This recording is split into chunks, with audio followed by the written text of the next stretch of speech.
Yeah, I'd be taller on the concrete. Whatever side you want, brother. I'm taller over here. I'm good. There we go. I'm taller. I want to be shorter and more compact, right? So, all right. Ready to go? Hey, Mutant Nation, Big Ron here. Of course, I got Shawn Ray, IFBB Hall of Famer, and I'm very happy to have him down at West Coast Iron, you know, the Mutant Mecca. So we're going to head inside. I'm going to show Shawn around the gym, and I got some questions for him. I want to know about the gyms he grew up in too. So, you know, we're going to have a walk and chat. So, absolutely. Yeah, glad to have you, man. Absolutely. Come on in.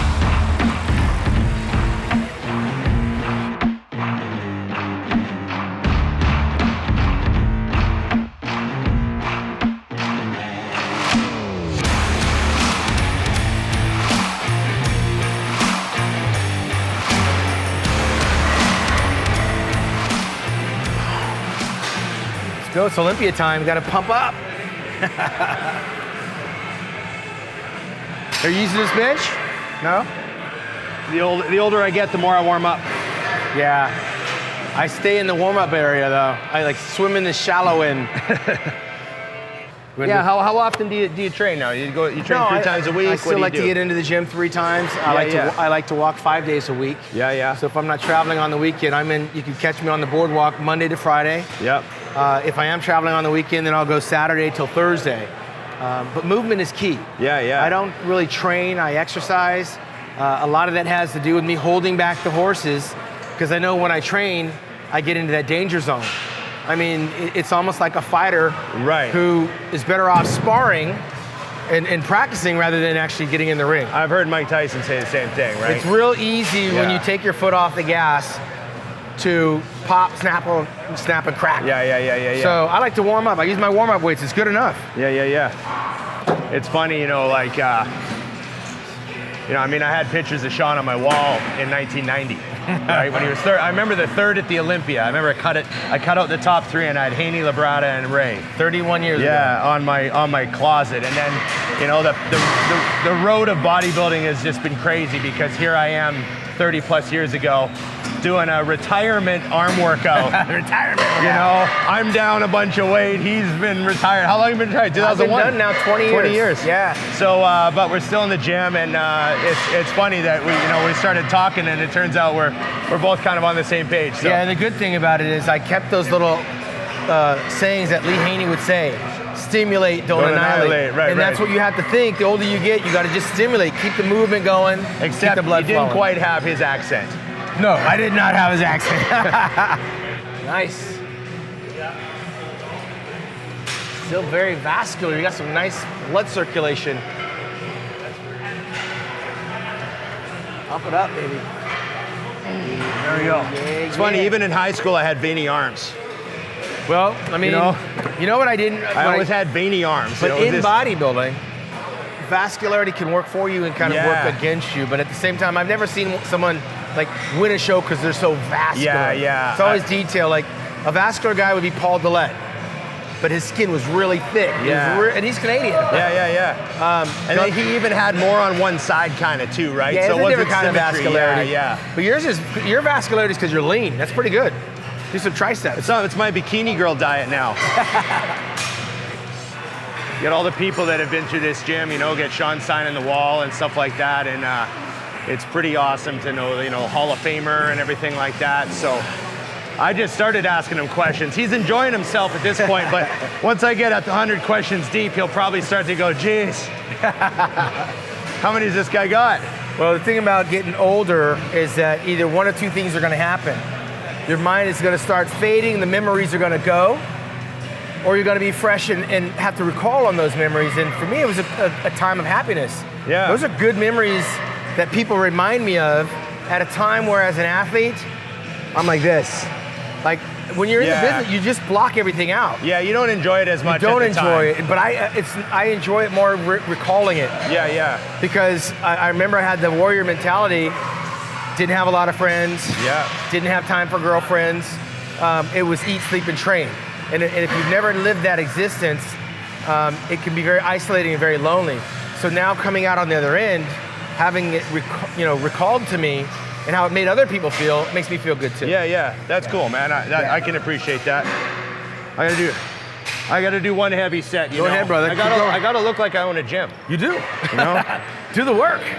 I'm like a pace car on the racetrack. I actually haven't done standing dumbbell curls for years, so you got me on a throwback. There you go. Pump up the volume, baby. We build up the nation, one mutant at a time.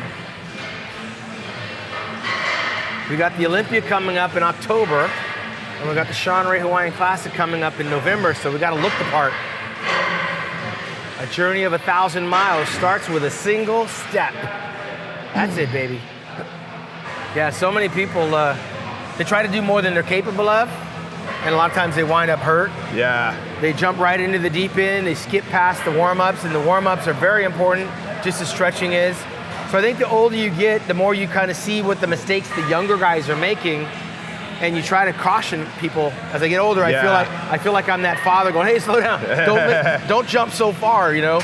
You go from 20 pounds to 80 pounds, and you can because in your mind, your youth, you think it's something you can do. But when you get older, you can't undo it. Yeah, yeah. So you got to walk before you can run. That's what I've learned in my old age. One of my favorite things now is, you know, I'd say the last 5 or 6 years I was competing, I was always in pain. Yeah. I was one of those stubborn guys that was like, fuck, I just got 1 more year left, I can do it, you know? And I was always in pain. And then when I decided to retire and drop weight, focus on business, do all that stuff, now I'm not forcing myself to do certain movements. And now I train pain-free. Yeah. And I'm actually like having a blast in the gym. Yeah.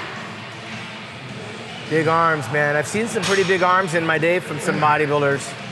Some of the more impressive arms I've seen is Mike Matarazzo. I'm sure you're familiar with big Mike Matarazzo. That's some bazooka arms on him. There you go. Strong. Yeah, buddy. Get it up. Nice. Try to keep the form tight. Let me ask you, for Canadian, who do you think out of all the Canadian pros has the best, past, present, or maybe even potentially future, arms? Arms. Bicep and tricep. Well, I mean, Paul Dillett's arms were like the biggest. I remember seeing Paul. So my first trip to Venice Golds was 96, January of 96, February 96. Yeah. And I walked in there, Paul, Flex, Rico, Chris. Yeah, they were Charles still Glass. a thing, right? Yeah. That was still happening. That click. And they were all there at the same time, and Paul had his towel hanging out of his mouth. I was like, oh my God, it's right out of the video. And and Paul's arms were like, they looked like a dinosaur. Yeah, ridiculous. They were the biggest arms.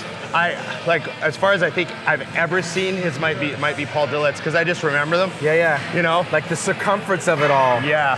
You know, you don't really think bicep, tricep, but just the enormity. People also forget that Paul Dillett was actually bigger than me. Like, he was taller, 6'2", wider, 6'3". bigger. Like, 300 pounds. Yeah, you know? Which makes his arms even all the more impressive. Yeah. I don't know that he was a strong bodybuilder. Like, No. I never saw him throw around a whole lot of weight. But for a guy, frame the size of mine and have your arms actually look big. Yeah. Crazy, right? Yeah. Show me how you do it. Funny, I remember when this machine first came out. You remember when Hammer first showed up at the gym? Oh yeah. Like when you first started seeing Hammer machines, right? Like, oh, this gym's fancy. They got Hammer. Yeah. I remember we used to load this up. Like, we put 3 plates on it, and we'd have the, you know. Yeah, rock it back and forth. Yeah. And then now I barely go to 2, and I like try not to move, you know. Yeah, I hear you. Well, I've gotten to the point now where I just try to encourage the guys to do with what's in their limitations. Build it from the ground up. Build a good foundation, good form. Put the mind and the muscle together. So when you were training with John Brown back in the day, were you doing the same style of workouts that you were always doing, you know? Like, no, I had to modify it because John was really a high rep guy. Okay. But he was super, super strong. Yeah. So, and he wasn't a guy that focused on form. Like Ronnie Coleman, him and John Brown were very similar in terms of just moving the weight. Yeah. As I trained with other bodybuilders, I learned the mechanics and the importance of full range. And I also learned the mechanics of rest in between sets. Yeah. John Brown would go from chest, shoulders, and arms on day 1 back and legs on day 2, chest, shoulders, arms day 3. Oh, it was 3 back and times legs a week? Everything 3 times a week? Brutal. Heavy, high rep. And I couldn't recover. I couldn't eat enough food to recover. So by going to Venice Beach and training with Mike Christian, working out with Chris Dickerson, and training with other people, I kind of found what worked best for me. And isn't that how life is? You have to kind of go through experiences to find out what works for you. And what worked for me was 3 on and 1 off, 2 body parts a day. And I like to train with different people so I can learn. I didn't think I knew everything. I trained your style one day, we trained my style the next day. Then I'm at another gym training with another stranger. Shawn was just beat you up and pound, and I couldn't recover. So I think for me, it worked best when I got away from him, because then I was recovering, getting stronger, and I was growing. Hey, it's funny, some of this stuff you think, you know, that wasn't any good for my physique, but actually that might have been good for my mental strength. Discipline, absolutely. I mean, I got a certain amount of stamina out of training his way, that while he was beating me up, I took that mentality and I put it on someone else. And I would beat them up in different ways. And when I train other people, obviously you're trying to make their physique better.